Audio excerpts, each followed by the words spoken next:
Hi everybody, today we will talk about how to fix or how to solve the problem of Relive app. You will click on settings.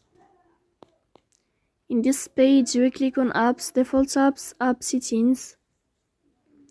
Here you will scrolling down until you find this window for Relive app.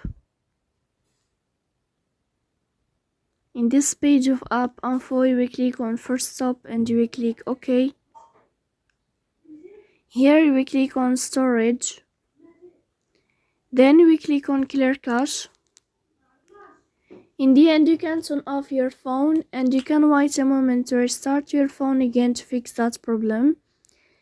If it's not working with you, then you can know how to turn off or how to update your app on the application. How to fix the problem of the application of Relive. So that's all. Don't forget to support us by like and subscribe. See you next time.